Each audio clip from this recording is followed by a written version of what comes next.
Beralih ke informasi lainnya, pandemi COVID-19 berdampak pada berbagai usaha, tak terkecuali warteg alias warung Tegal. Bahkan beredar kabar 20.000 warteg di Jabodetabek akan tutup karena omset penjualan turun drastis selama pandemi melanda. Berikut penelusuran Timnet dalam laporan khas Selamat Siang Indonesia.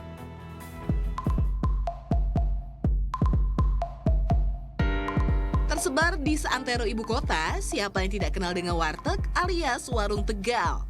Sesuai namanya, warung nasi rames ini memang umumnya dimiliki oleh masyarakat dari Tegal, Jawa Tengah dan sekitarnya. Harganya yang relatif terjangkau membuat warteg sangat dekat dengan kehidupan masyarakat. Berdasarkan data dari Paguyuban Pedagang Warteg dan Kaki Lima, jumlah warteg di Jabodetabek, ditambah Karawang, Serang, dan Cilegon mencapai 35.000 buah. Namun setahun pandemi COVID-19 melanda, tiba-tiba tersebar informasi bahwa 20.000 warteg di Jabodetabek bakal tutup. Organisasi Komunitas Warteg Nusantara atau Kowantara sebutkan, selain omset yang turun, harga bahan pokok yang naik juga jadi penyebabnya. Timnet pun menelusuri sejumlah warteg di wilayah Jakarta.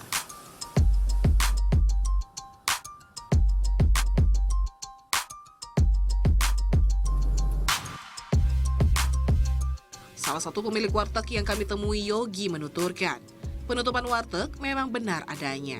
Pria asli Tegal ini menyebut warteg miliknya yang ditutup berada di bilangan Kemayoran, Jakarta Pusat. Menurut Yogi, usaha wartegnya sulit dipertahankan karena beberapa faktor, seperti mahalnya uang sewa tempat dan berkurangnya pengunjung. Semenjak pandemi ini kan otomatis pendapatan kami sebagai pelaku warteg itu mengalami penurunan antara sekitar 70-90%.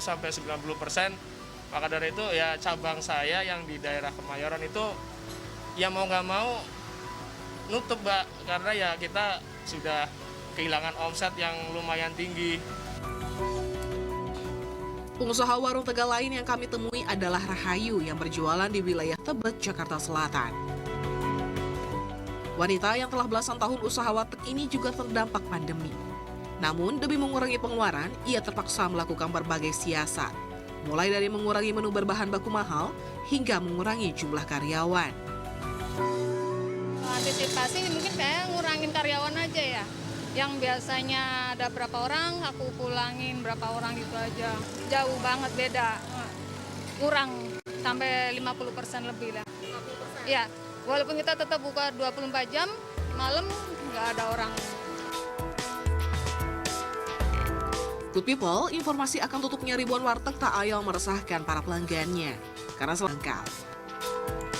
Kalau menurut saya sih jangan sampai, karena emang warteg itu kan emang makanan fast foodnya Indonesia kan. Jadi kayak kalau kita, apalagi yang seperti Warmo ini 24 jam kan, apalagi kalau kita kayak malam lapar-lapar nggak pengen pesen makanan segala macam, pengen makan di tempat segala macam, pasti warteg salah satu alternatifnya gitu. Warteg ini kan makanan yang merakyat lah.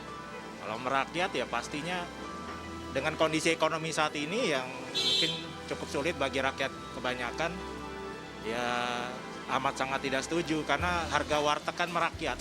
Kalau saya sendiri ya jangan sampai tutup ya. Kan saya sih minta teman-teman ya untuk kembali ke warteg jajannya sekarang ya, kembali kita untuk menyelamatkan warteg kita lagi ya.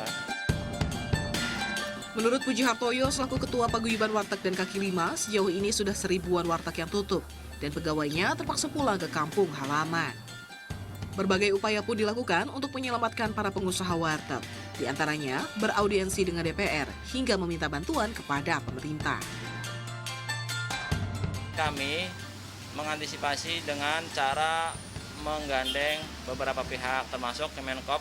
Tempo hari alhamdulillah sudah merespon dengan ada program nanti kemitraan jaring pengaman sosial berupa program subsidi belanja langsung kepada warteg yang sudah kita daftar, sudah kita list. Ada insya Allah 1.500 yang akan kita coba stimulus berupa bentuk belanja langsung ke warteg, sehingga warteg menggeliat, mereka dapurnya tetap hidup. Warung Tegal tak hanya tempat makan semata. Bagi para pedagang, warteg adalah lahan bagi ribuan orang dalam mengais rezeki. Sementara bagi para konsumennya, warteg adalah solusi pemadam kelaparan dengan harga yang terbilang ramah bagi semua. Langkah nyata dari pemerintah sangat dibutuhkan demi menyelamatkan usaha rakyat dari gempuran pandemi corona. Lucy Olowan, Yusuf Reza melaporkan untuk NET.